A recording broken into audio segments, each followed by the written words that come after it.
behind that curtain.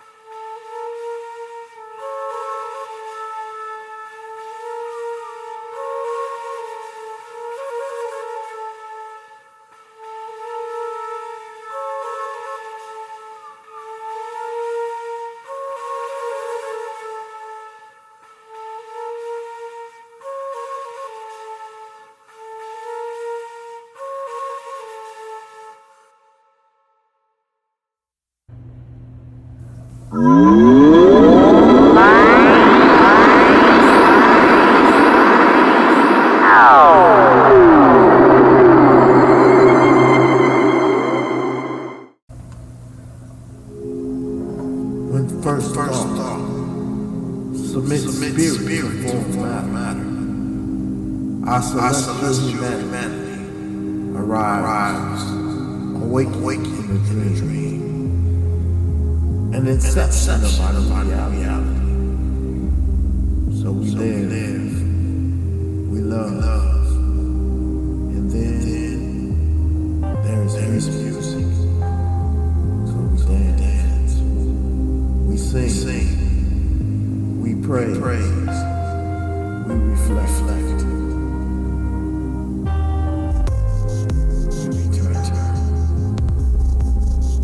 In the infinite in between, the now that was, faces dance in our dreams.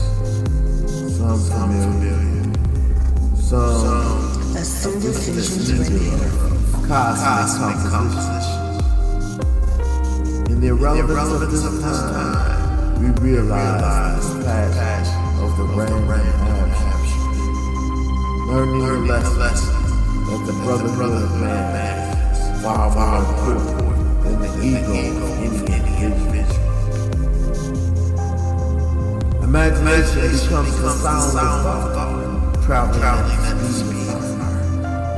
So we paint on the canvas of our ephemeral encounters, a masterpiece that lives in the eternity of a child's.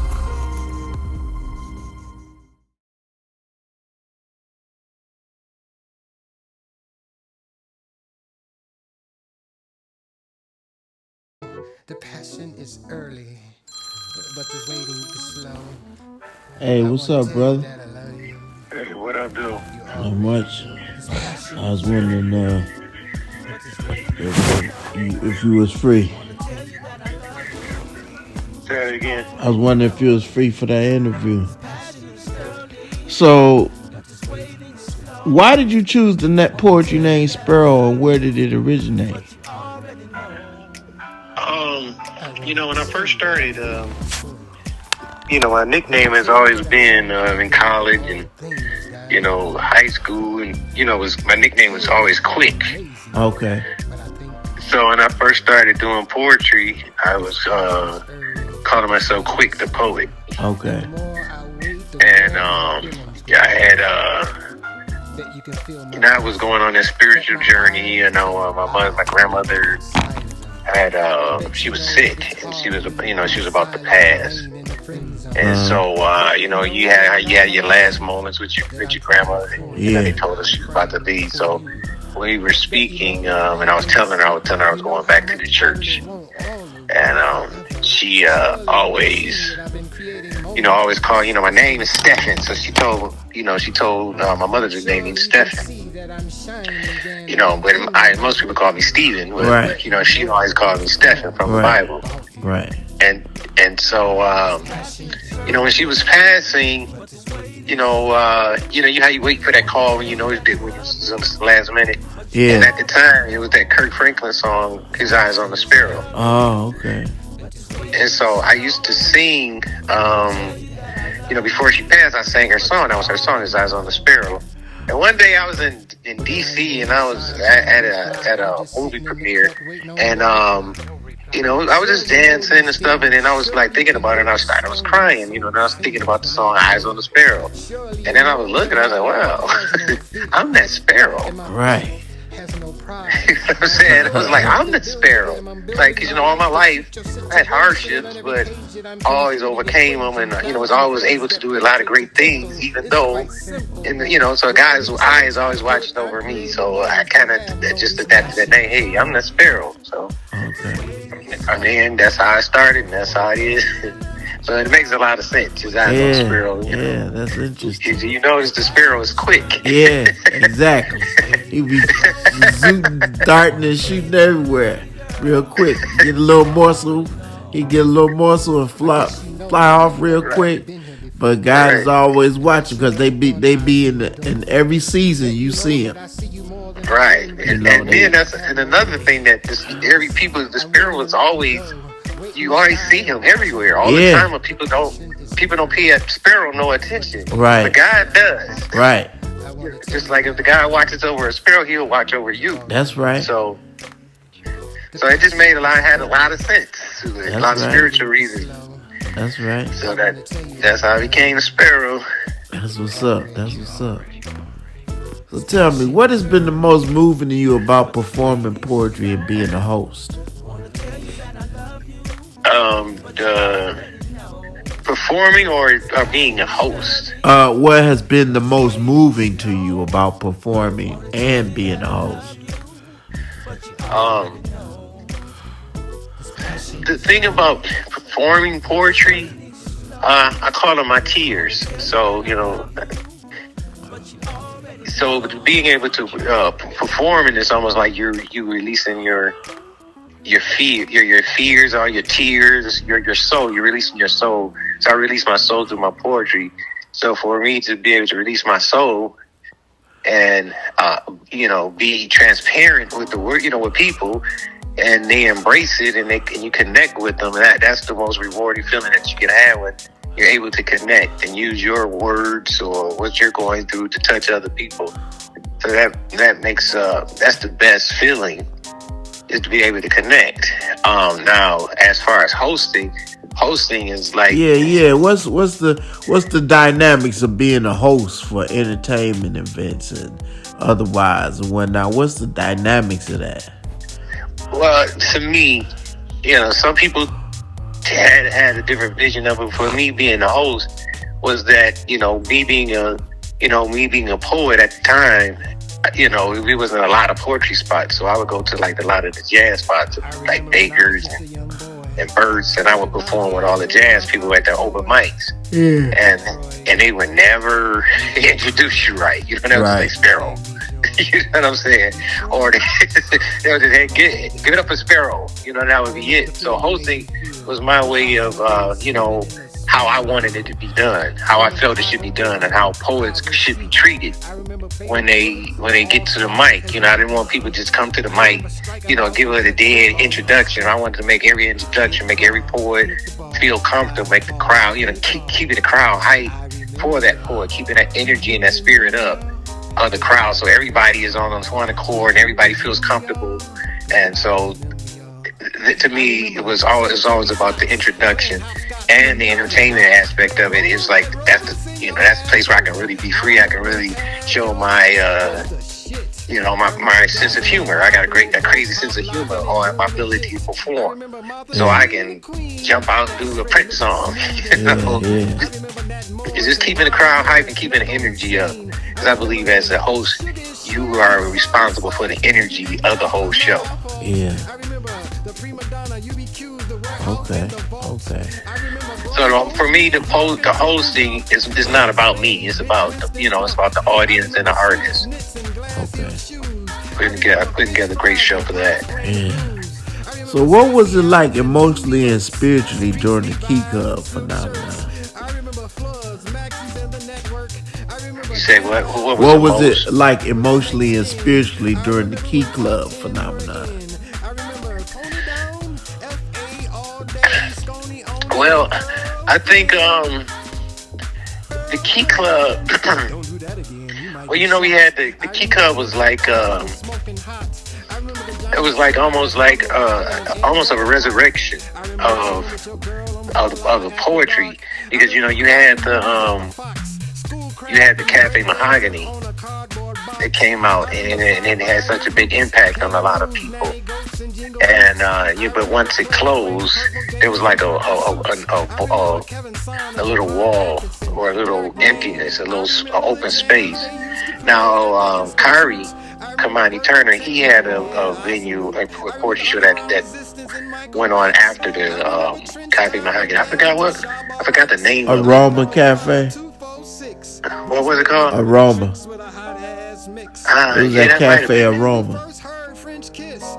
Right. So over on the east side. So you remember that time when he was doing it? Yeah, I used to go to that. Yeah. So after that, then the next thing you know was Key Club, and I think the Key Club was dope because of the venue itself. Yeah. It was the first time you really had a real venue. Yeah. To do a poetry, well, not like a cafe, something smaller. Yeah. It was a big venue, and the biggest thing was for my biggest challenge was packing it out. Yeah. So You did that. So my goal was, because like most poetry spots we would go to, it just be filled with poets. Right. So my objective was to get the outside people, people from the city to come and enjoy the poets. So my thing was to have an event where the poets could come and perform, and audience can come and see the poets. So the poets would have an audience to see, to present their poetry on. It was a good place for people to network. So that was the real thing about the Key Club. It was the venue itself, and to be able to pack it out, because I always say the poets don't spend money. Yeah. So it was an opportunity to bring the city and poets together. Yeah. So that made that dynamic just extraordinary. That's what's up. How did you feel about the Def Poetry Jam experience that happened in Detroit?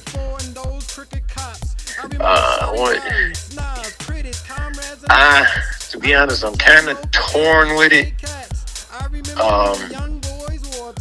because of when they first came here, Frenchie was doing it. Frenchie was like the liaison, and so we were able to collaborate, and we were able to host it at the Key Club. So I think that was. I think it was real big. That was just my thing with the show that we did at the Key Club for the auditions. That was awesome. Yeah. You had that was awesome. We had some dope people coming out there, and then the actual competition itself, which was at the museum. Were you a part of that? No, I didn't go to that.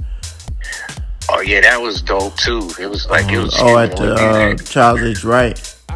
Yeah, okay. So the actual competition I was in, I didn't want, I wanted to compete, but because I was hosting and producing the show, I was like, nah, I don't want to. I don't really want to enter. But the guys from from Def Jam was like, hey, we want to look at you too. So I entered the contest as well. So I had to compete and host. Oh, okay. So I don't know if I really gave it my all as a poet. But the thing that I don't really like, the only thing I didn't really like about the Def Jam dynamic, I believe that everything we did in Detroit was awesome. Yeah. It's just that I didn't like the fact that it really wasn't about the poets. It was about more of the actors doing poetry. Right.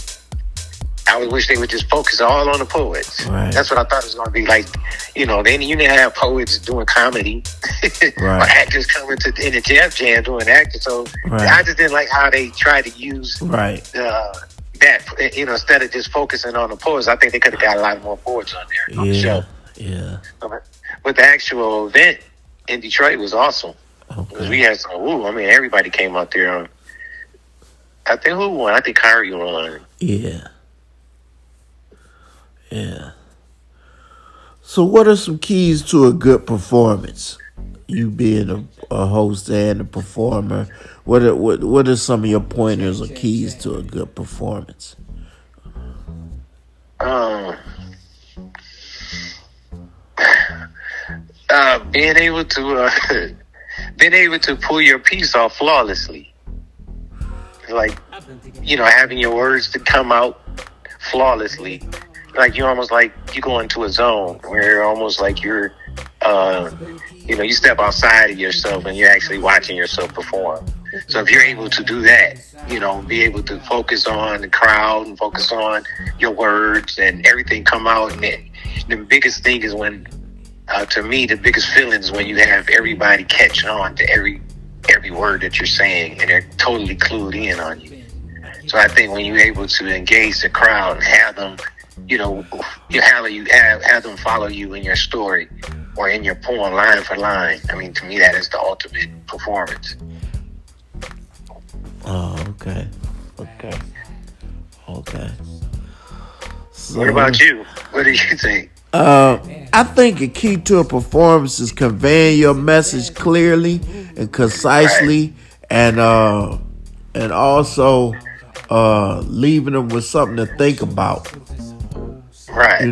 Because when you doing a piece, you want to stimulate thought.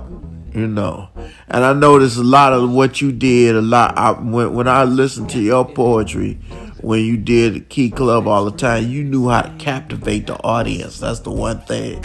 It's like a room could be chatterbox or whatever, what have you. But I noticed that whenever you started spitting, everybody listened to what you were saying, because the way your delivery and the way you commanded the room without saying, hey, y'all, be quiet. You didn't have to do that. You just start spitting, and then they'd be like, whatever they was doing, it's like, oh, what's going on over there? And they'll stop and listen and start listening to what you saying. And so that's what I always liked about, that's what inspired me when I started doing hosting. I was like, oh, okay, you gotta one thing you had to do is, if somebody came on, if a poet came on and took the vibe low, you had to ride it all the way to the bottom to get it back on the foundation, or you raise it back up. That's how you had to do. As a host and a performer, you always had to know where you were or where the audience was when you got up there. Wherever they were, you got to bring them up or chill them out.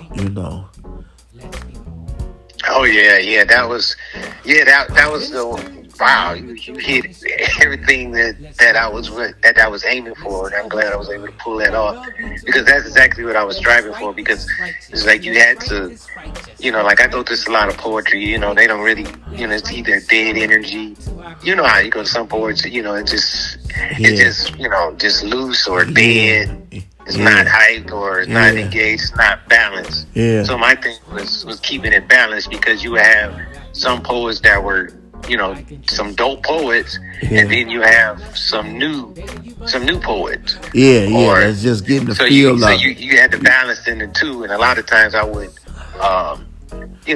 Yeah, you had to mix it up. You had to mix it up to keep it balanced, so it wouldn't be like two. Like you don't have like if you wouldn't have like 2 or 3 new poets in a row that really haven't developed the art or skill of performance. They just read poetry, but right. You would it was almost like you had the newbie corner, and then you would inflect it with a poet. I noticed that how you did it. You used to put a dope poet on there, then you put a new poet, then you put a dope poet, then you put a new poet, then you might put somebody with erotica or something like that. I noticed how you mixed up when you did your list. You never read the list, like write down the list. You pulled out different people. When you knew what your list was, you did it like that so that you could keep that place hyped. Right. One other thing that I would when I later on when I started, I was discovering a lot of things and stuff. So I would notice that, I would notice like, as a poet, when I would go out and I would get these experiences, I didn't want to have this experience, that have a poet had the same experience that I had because I was facing a lot of challenges because I was going to a lot of different areas that they weren't used to poetry. Yeah. So I was speaking in all these different audience that wasn't used to poetry. Right. So, and some of the the energy I would get, so I wanted to provide the poets with a place where it was always where the dynamic was this. So I didn't like signing a list. At a certain point, Right. I would feel like I shouldn't have had to sign a list. Right. You know what I'm saying? Because I should have to sign. I walk in the house, you should know. You know what I'm saying? Right. I'm in the house. You know what I'm saying? It shouldn't be like, I got to sign your list. So after a while, it was like certain boys, I knew they was talking to me. Don't sign my list. Right. They would, hey, let me swear the poet. They would sign something. Get out of here. I'm like, you ain't got to sign. I know you here. Right. You know what I'm saying? Right. I know you And that's here. how you did. You used to call them up. Call up who, I know you're here, so don't sign it, so I can, because I'm gonna pull you. You know what I'm saying? I'm gonna pull you when I need you. So if it's such, so I will keep the line. I keep the schedule on the poetry, but like I said, if you have I'll call 4 new poets up. So you got that's like 20 minutes, 15 minutes. Yeah. Right. So I called 2 of them up, pull one of the poets that I knew could rock it. I'll pull them up, and then then I'll pull 2 more poets from the list. Who were, new. People were new. Yeah. And then I that's how I mixed it up. I would put people that I knew could keep it balanced. So that way it kept flowing. And some of the new poets would get mad. They'll come to me and say, well, you skipped over me. I said, well, no, it's just that I'm running the show. You have to keep the energy. They would, oh, okay. I said, but once you get there, you know what I'm saying? I'm going to pull you. Right. Yeah, it was. A lot of people didn't realize the dynamics of a performance, a show. Like if you're doing a show, you got to keep the flow going and keep the audience engaged. Because if the energy goes down, people gonna be like, oh man, I'm out of here. You know what I'm saying? And they would. And they would leave. People would leave. Yeah, people would get up and leave and be like, that would make the whole people leave. Right. You would see a whole bunch of people leaving. If it was somebody came out with something bold and brought everybody's spirit down, they'd be like, oh man, I'm out of here. Right, so I would have to jump up and do a poem. Yeah. You know what I'm saying? Yeah, I remember plenty of those nights. And then people some of the boys just get mad at me. He hogging the mic. I was like, oh, y'all ain't understanding what I'm trying to do. Right, I'm trying to keep the audience engaged and keep the people in. Right, it's like a some point I might be outshining because he made it came up there, you might just kill the crowd. Right. You know what I'm saying? And I had to come back just to bring the crowd, the energy back up. Exactly. Or I had to do the crowd dance. You had the DJ playing, or you play something up, or joke with the crowd, or if I had a band, I would do something with the band. Yeah. But you had to keep that energy up. Yep. That's the thing about a lot of this stuff that right now I'm like, wow, I think that era, that Key Club era, was a little different because we had people were saying, hey, I can make a career out of this. Yeah. I can make money off of this. Yeah. And so it was a chance for people to promote their stuff and really work on their craft.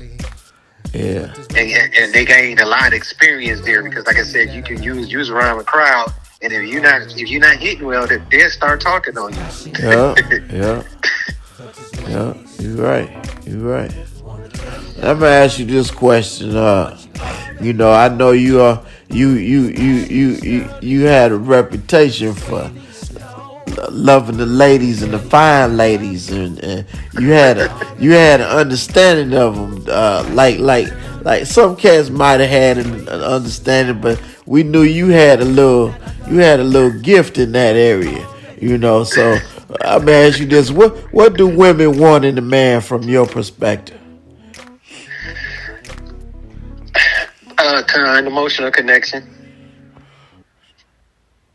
More than anything, you can in your lifetime, most of the time, women want an emotional connection. They want to be able to express themselves to you, and they want you to express yourself to them. They want validation. They want to hear that you still care about them, or you still attracted to them, you still adore them. So, it's like, women need a sense of security. If they don't have a sense of security, that's when they're,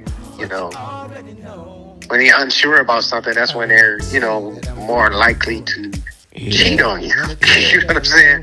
Disconnect. Or when they're going off on you, it's because you're not securing them in some aspect. Right. And so, these women love the spoken word. That's just it. They love the spoken word. Yeah. And I always knew that if you get the women there, then the men come. Yeah, exactly. So it was always 10 to 20 and 20 to 1 there. Yeah. So it's gonna be more women than men. Yeah. Cause and then the women would bring their boyfriends. Yeah. So a lot of it was with, a lot of people thought I was like, was playing out Playboy. And Nah, it was just you was on the love. I looked at it as a love type of situation. I looked at it as a love vibration because when it was Key Club, it was a level of love that the city hadn't seen in a long time. Right. Every time I walked up in the Key Club, I got a charge all over my body because black people was coming together and they wasn't, you ain't never heard of no shooting or nothing at no poetry venue or nothing like that I know of, and it wasn't hard. No, I ain't heard of no violence or nothing. People had beef and stuff before, but it wasn't nothing negative, socially as far as any commotion or anything like that. We didn't have to have security, we did, but we didn't. It wasn't like, you had to get checked at the door and nothing like that. Everybody came to have a good time, and so that's how that's what I felt, that it was like a love vibe all over everywhere. We had it all over the city, and it's still going on now, but it's with COVID, it kind of slowed it down a little bit, and people ain't too ready to go back out in the world like that because of COVID. But that's how it was back then. I believe it was just a love vibration. Yeah, it was. That was my thing. I used to say when you walk in the door, I said, we show everybody love here. If you got some hating, you go ahead and leave. Yeah. You know what I'm saying? Because this ain't the spot for you. Right. I'm sorry, right. I apologize. Right. But this is all about love. We show everybody love. I don't Right. care if you like them or not. You know what I'm Right. saying? Make sure when the poet get up here, you show them love and respect. Right. And once you did that, the crowd would check you if somebody was talking. You know what I'm Yeah. saying? The You crowd right. would say, hey, shh. Respect the poet or respect the mic. You right. You did institute that, and everybody used to say that, like you said. Everybody was like, respect the mic. They used to holler out, and then you had them turn their cell phones off and stuff like that. And right, you had to respect the crowd because I would always stress that, hey, these are people's souls. People are delivering their souls, Right. or they're dealing with a life experience. They're this is what we do, and so for you to, you have to show love and appreciation for it. And one of my main things was that I would always do was create new poets, because I would be like, I would say we got some in the closet poets in here, right. I'd be like, hey, there's some in the closet poets. There's some poets. I said, if you came here to write poetry, that means that you got some poetry, or you're looking for something. So, feel free to come up.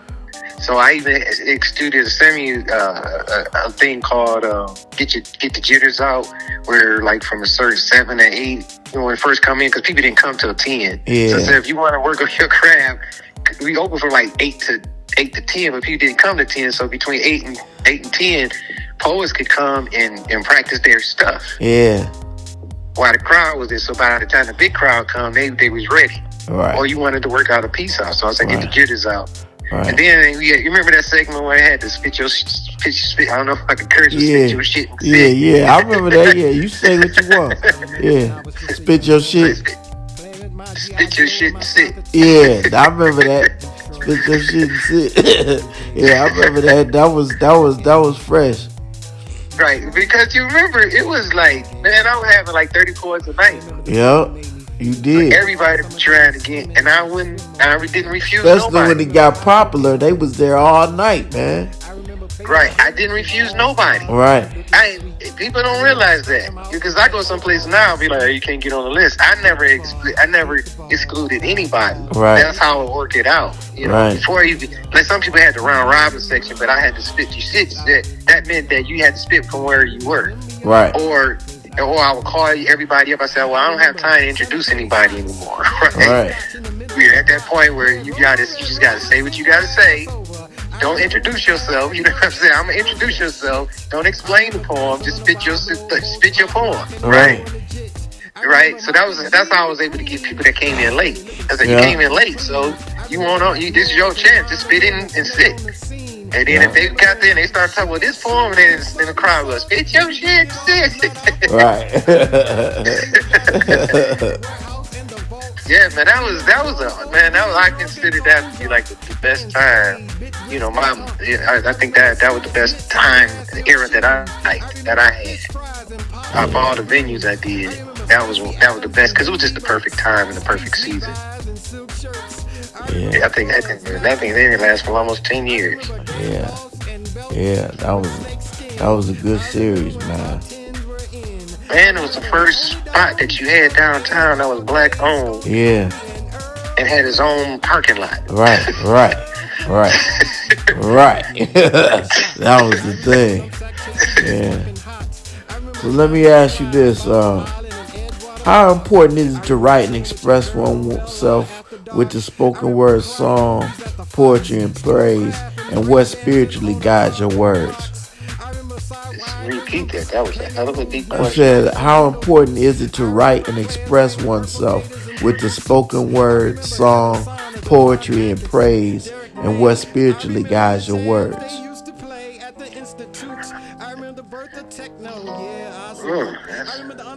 You say how important? Yeah.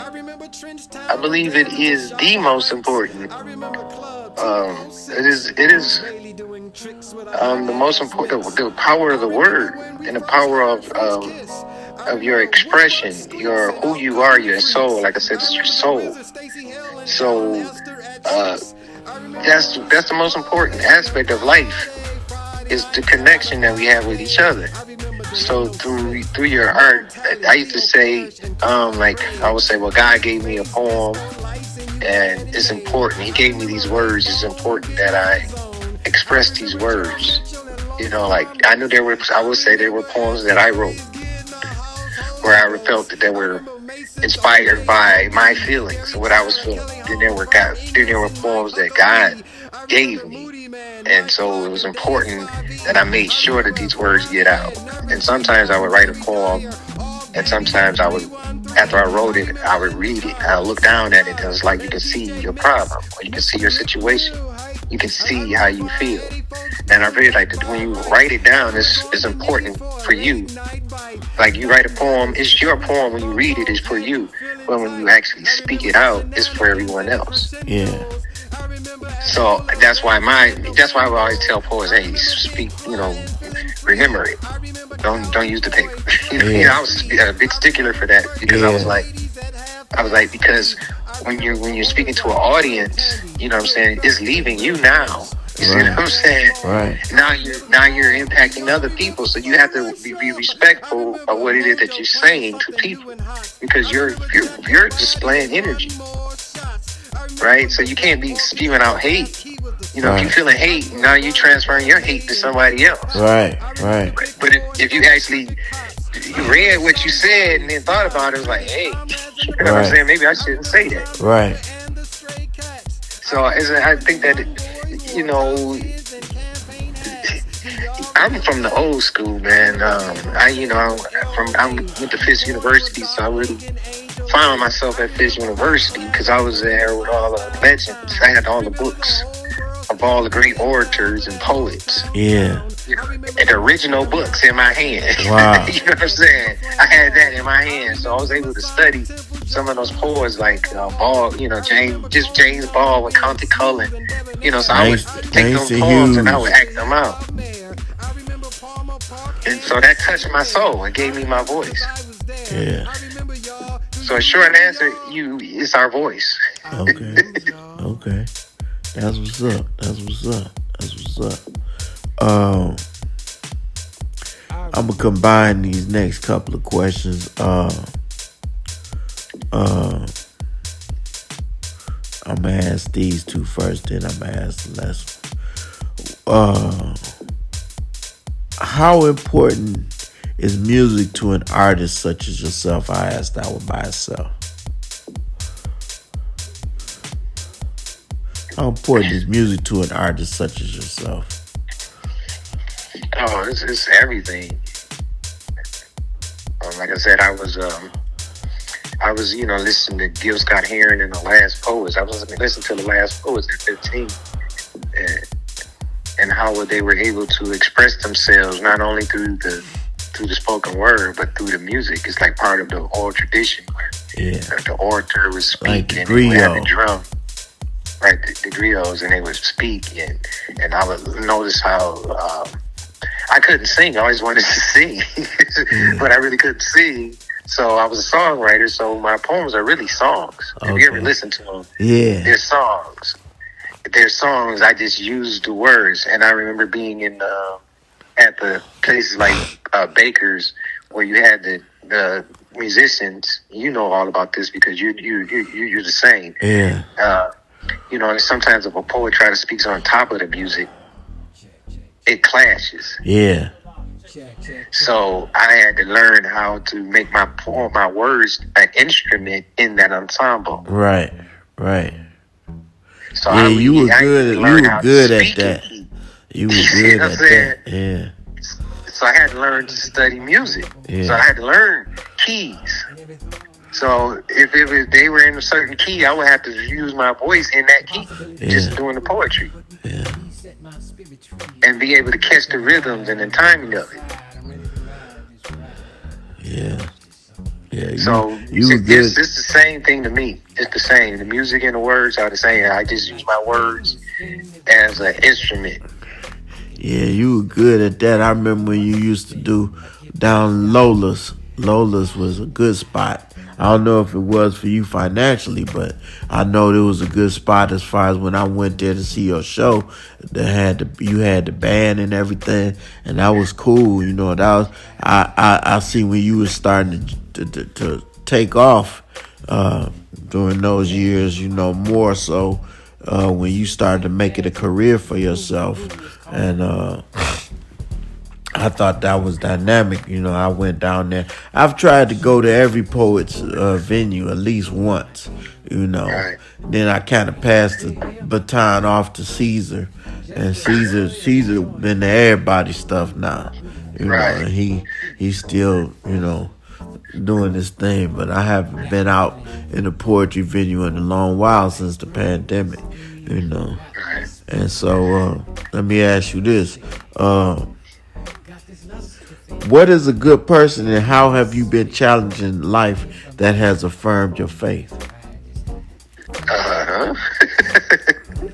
Repeat that. What is a good person, and how have you been challenged in life that has affirmed your faith?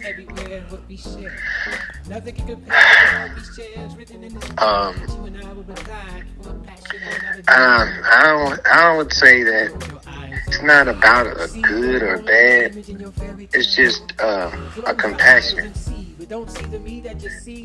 So a person with compassion and a love for life and people, I would consider that to be that's what one should strive for. So my whole, like I said, poetry, and I always looked at poetry as my ministry. Okay. I always knew that I was called. I was been an ordained minister for 10 years, but I realized that, my true calling was poetry. And so it's the compassion for others and a love for others, and for love of a community, and love of a brotherhood, and love for a family, love of a city. Whatever it is that you're compassionate about and passionate about is what I consider I think that should be one's purpose. We all have our purpose, and once you understand what your purpose is, then you're able to go out and display your purpose, and then your purpose should provide for you. Yeah. That's I a don't good know if I answer. answered the question. That's a good answer, bro. That's a good answer. That's a thorough answer because you're not leaving it as one way or the other. It's just like you saying, compassion, and compassion is so important. A lot of people may not possess that character or quality, and compassion is very key to have. Right, it is. It's essential for your own cleansing and forgiveness. Forgiving of yourself. You know what I'm saying? If you have pain, someone else has pain. You're more compassionate with them. Yes. And when you understand that we are all going through the same thing. We're all going through, especially as African Americans, we are all dealing with trauma. Yeah. So because we're dealing with trauma, when you're dealing with somebody, a lot of times, and when you clash with somebody, it's not that you and that person are clashing. It's just that your situation or your energy at one time are clashing. Right. And so if you're compassionate and somebody's yelling at you, you could be like, well, maybe something wrong with them. You see what I'm saying? Maybe they're going through something, and then you won't take it personal. Right. You say, okay, they're just angry. You see what I'm saying? Like when somebody's screaming at the top of me, because even as a host, I had a lot of poets angry with me. People angry with me. Right. Because people wanted things to go a certain way. But when you're in that position, you have to have compassion. You got to be, okay, they're angry. You know what I'm saying? Oh, they're angry because they want to go up. So I had to leave my ego aside, my pride aside, and say, okay, I got you.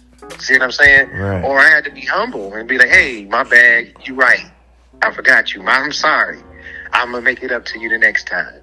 Or I also understood that most people are struggling, and because this is a ministry, it's not just a poetry spot, it's like church. Yeah. See what I'm saying? Yeah. So it was like our church, and yeah, I was like a pastor of the church. Yeah. So I always looked at myself as the pastor of the church.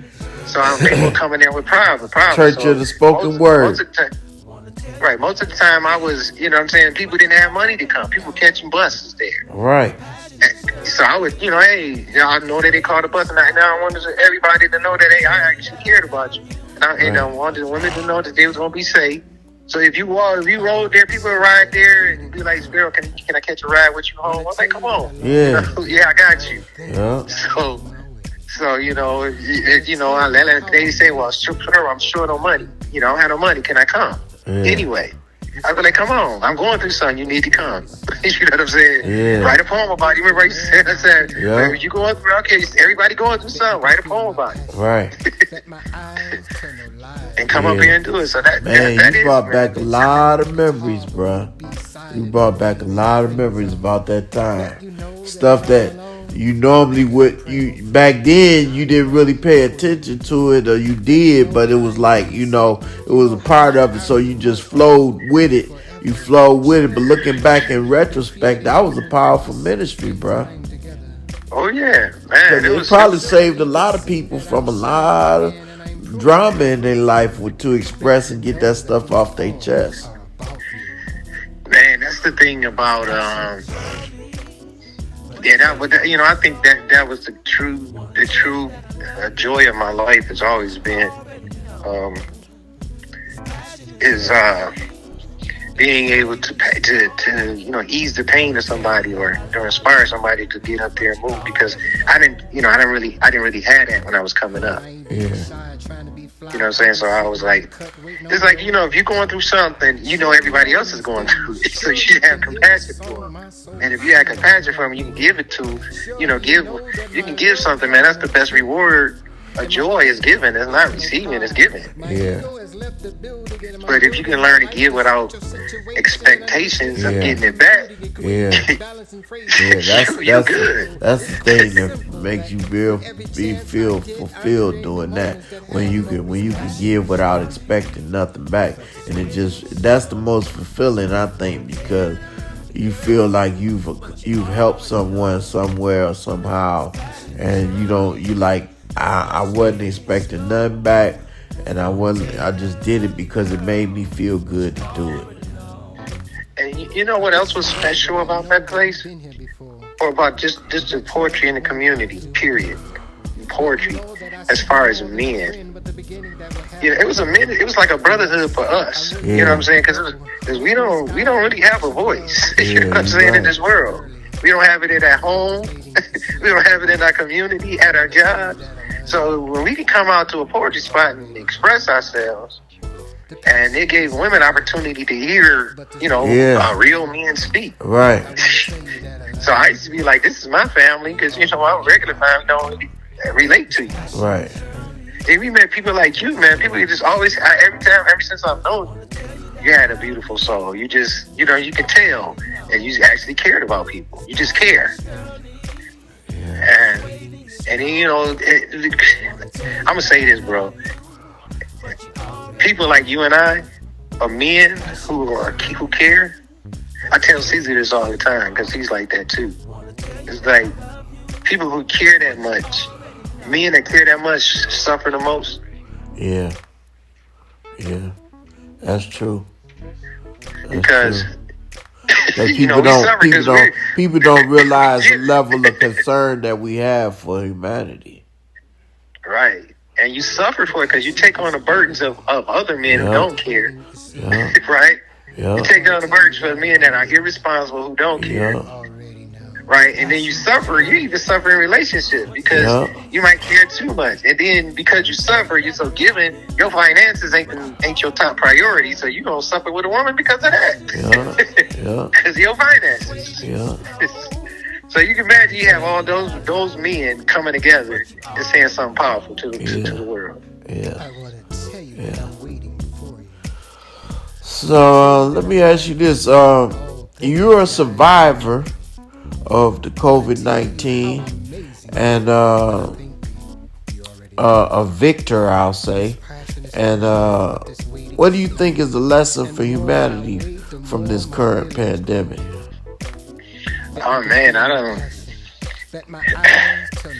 can go real deep on you, bro. Yeah, go ahead. You know, we in the age of Aquarius, right?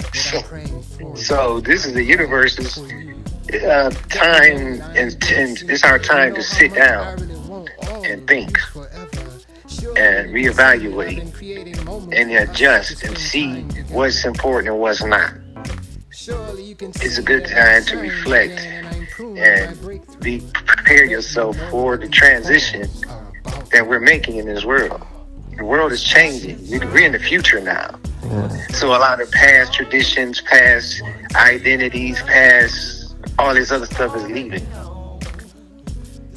So we're going into a whole new world.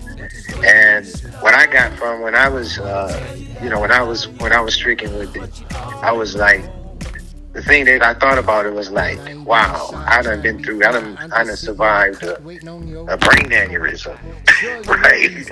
I done survived that and had to, go through that process. And I said, this one little thing could take me out. Right. This little cold that I got, it could take me out that quick. And then I thought about it, it's like, okay, well, you don't have time to play no more. You know what I'm saying? You don't have time to procrastinate. You don't have time to, to focus on petty things. Your materialistic stuff don't matter no more. Your car, your house, your job, things that you identify with doesn't matter. What matters is that, you get in contact with the people that you love, because that's all that matters. Yeah. And you actually take each moment and embrace them as your lifeline, because that's all we have, our moments. So when you get a chance to see the people that you love now, you know what I'm saying, you gotta hug them. My brother had his 50th birthday, and it was like 3 generations of O'Neill men. Or it was the first, it was the time I said, well, this, because I went to a funeral earlier that day, and I was at a celebration, and they both was like giving each men, it was 2 men, and we were both getting their flowers, and one was dead, and one was living. And I told my family at the time, I said, hey, we gotta embrace this thing like it's crazy, because we might not ever see each other again. Right. It might be the last time we see each other. Right. And when I was in that bed, because I was in the COVID unit, and I was able to leave because I can breathe a little bit. You understand what I'm saying? Yeah. I was the least affected, so I was able to leave. But Yeah. I was there when people were dying. Wow. And it makes you get yourself together. Make sure you take care of your, because it also, what it does, it affects whatever's wrong with you. Like, you know what I'm saying? If you got a weakness in your body, Yeah. your heart is weak. You got to also make sure you got to take care of your body, because your body is everything. Yeah. Yeah. Didn't you catch it? No, I didn't get it. I didn't get it. Not officially anyway. I felt that all my tests always came back negative, but I ain't gonna lie, I felt like I might have had it at one point when it first came out, but my body immune system was so strong, and I went to using my herbs and spices, and I knocked all those little tickles and stuff out of. Right. I knocked it out. You know. That's the thing, bro. You still fighting it. Yeah. Yeah. I mean, because I'm gonna tell you this. Even though I had it, I had it, and it was like almost a year. It was like it was still in me. Yeah. You still have a sign because it affected my breathing. Yeah. It affected everything, man. That stuff ain't no joke. And then I was talking to my doctor. He said, you still might have something in you. It's like, huh? Even though you don't even pass negative. You know what I'm saying? Even you get negative test. You still have it. Once it enters your body, it's just there. Yeah. You might not fight it all. You know why?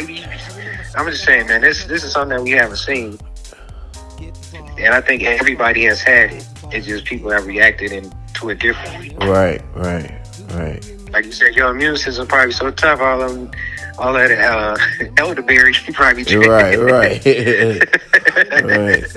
But that's how I was able to heal myself from it. Elderberry tea and turmeric. I was drinking all that black cedar. I was taking that. All that stuff I knew about before. Yeah. I was taking it in. Yeah. All that stuff.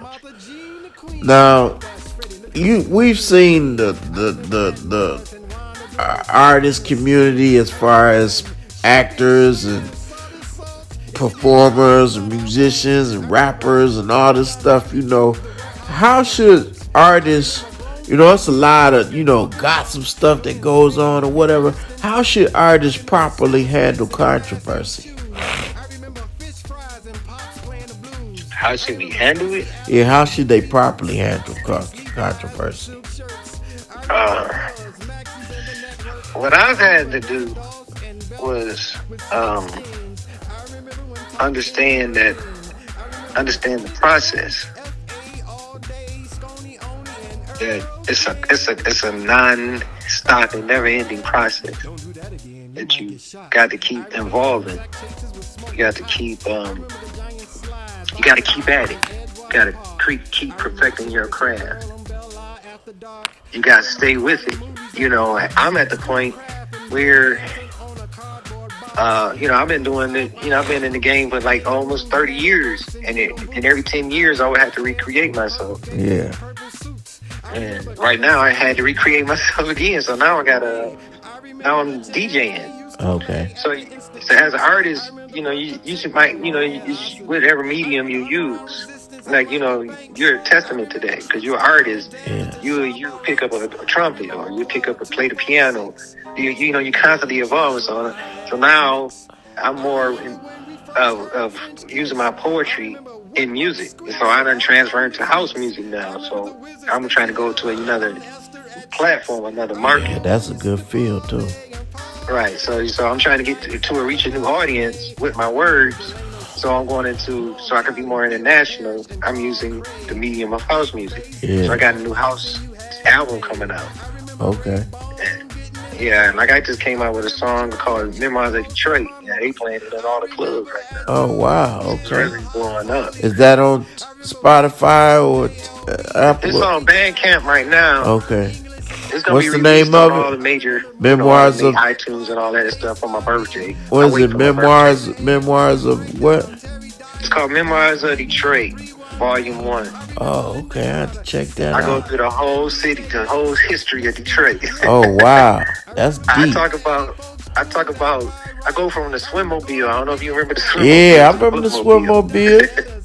The Swimmobile. I talk about Edgewater Park. I talk about Bell Line, karate movies at the Fox, Oh, man. hopscotch in the middle That's of the going to be block, a good, and it's, Pablo boat doing the oh, jig. You know man. what I'm saying? I That, remember I'm y'all. getting the It's hard to charge remember just y'all. thinking about that. I want to hear Man, that. I'm gonna send it to you. I'm gonna send you the link, man. Oh, And then I man. got pop locking on a Pablo boat. Yeah. I remember my petite queen, Fast Freddy's looking smooth and clean. Wanda and that more doing the snake on the screen. Sugar, saw the song you need off. It's not our fault. I'm talking about the Music Institute, Kevin Saunders, Derek May. I remember Wow. the jam they used to play at the Institute. You know, I go to the promoters like Donald Small, Will French. Wow. You know, I remember Mary Young and Kwame at Cobo Hall. Y'all just got, I remember Wow. y'all, man. That's powerful, brother. That's powerful. I can't And wait to hear that, They man. got a bad house beat to it, too. They got a nice little track go to it. When they hear it at the club, they going crazy, man. Oh, They going man. crazy. I can't wait to hear that, bro. Sweetie's knits and glass heel shoes. Pops French fries and Pops playing the blues. Wow. I remember Bimby Birch, Creasy Levi's and silk shirts. I remember Natty Goats and Jingo boots. You know what I'm saying? Yeah. I'm going through it all. That's what's up. So express something unique and interesting about yourself that you proud of that some may not know. Say that one more time. Express something unique and interesting about yourself that you are proud of that some people may not know.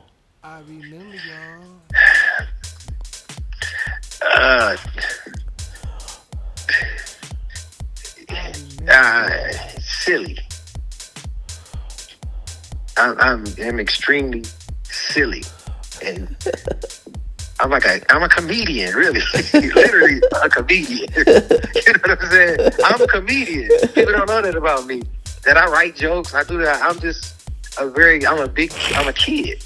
It's like I'm a kid that don't want to grow up. Okay. With a big imagination, and I love, you know, I'm silly, so I think about silly things. And then when you're able to see the silliness and everything, you're able to survive and laugh about it. Okay. That's how I'm able to get over problems and not making things too big. Okay. I mean, it's more so that is me. If you seen it, like you see me, like when I it comes off when I'm hosting. It don't come out when I'm performing. Right. Or if you actually see me on a regular day, you say, "Hey, Sparrow, I'm kind of quiet and shy." But if you see me hosting, that's when you see it. Yeah. That's when you see it. Because I'm jumping around, acting stupid, cracking jokes. That's me. That is the true me. Essence of me. Hosting allows me to be me because I can do everything. I can sing, play a guitar, I can do a poem, I can do it all while I'm hosting. I miss that. I miss hosting. That's one thing I missed that I haven't done in years. That's what's up. All right, so one last thing. Can you bless us with the gift of your craft, with the poem to close this out? I guess I'm gonna have to do. I'm gonna do my favorite poem. It's my favorite poem because it's more universal. Okay. And I do it all the time. And every somebody asks me to give me a poem, I pull out this one. Okay. It's called "Love Is." Love is when he listens to hear us pray, knowing we really don't mean what we say, knowing one day we may stray, but loving is anyway. Love is to look in my eye when we say goodbye, and love when I try to wipe away the tear when you cry.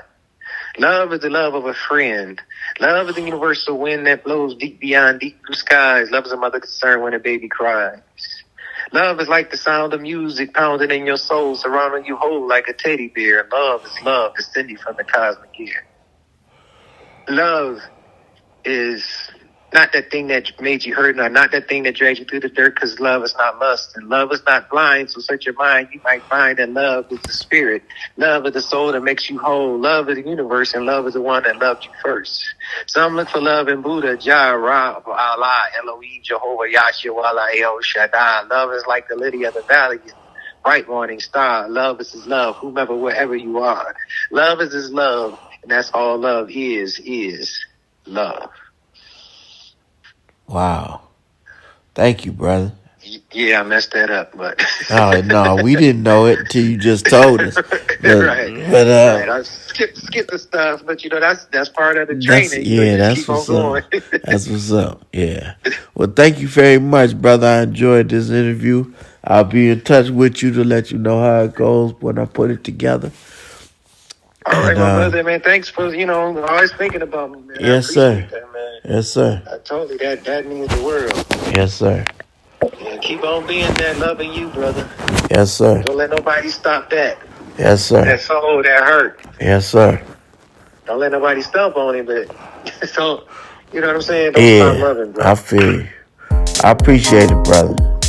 All right, man. All right. Peace.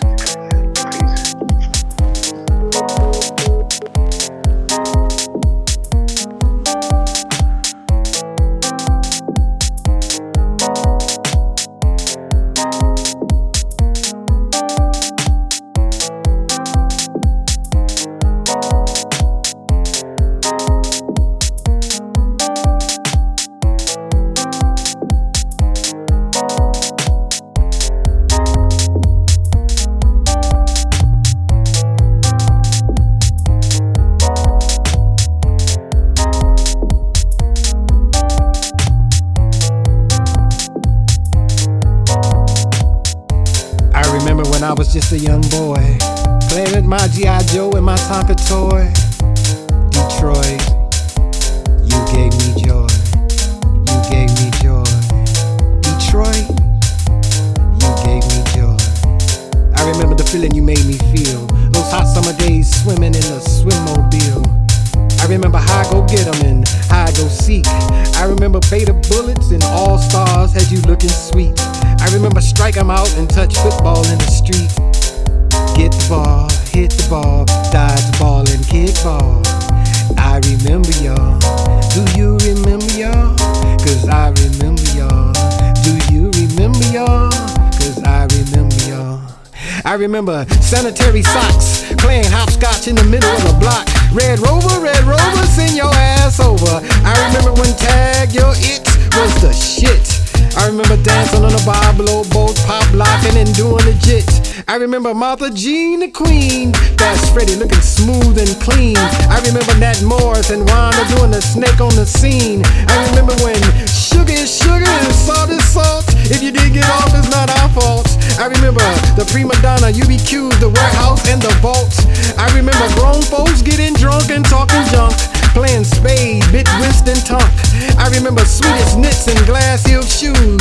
I remember fish fries and pops playing the blues. I remember Stacey Adams and Ben Bieberts, creased Levi's and silk shirts. I remember Floods, Maxis, and the network. I remember Gandalfs and belts with snake skins. I remember when top 10s were in. I remember Pony Down, F.A. all day, Scony Oni, and Earl Flynn. Don't do that again, you might get shot. I remember when them sack chasers were smoking hot.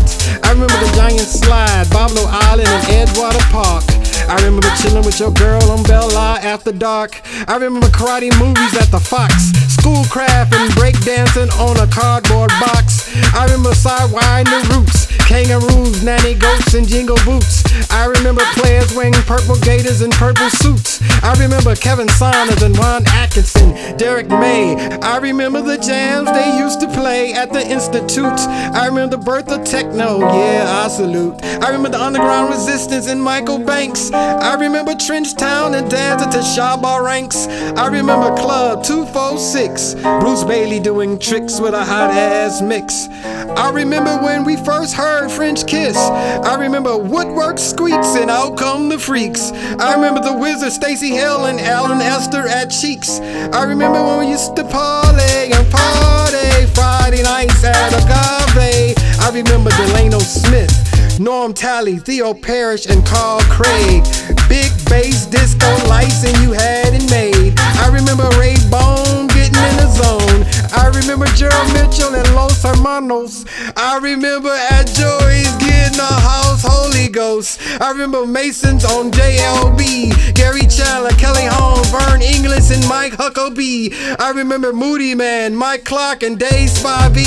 I remember Piranha Head, Nervous Breakdown, Terry Dyer, all banging in the 313. I remember Linda Carter, Seth Carter, and DJ Mix, Mr. Rick Will Hype.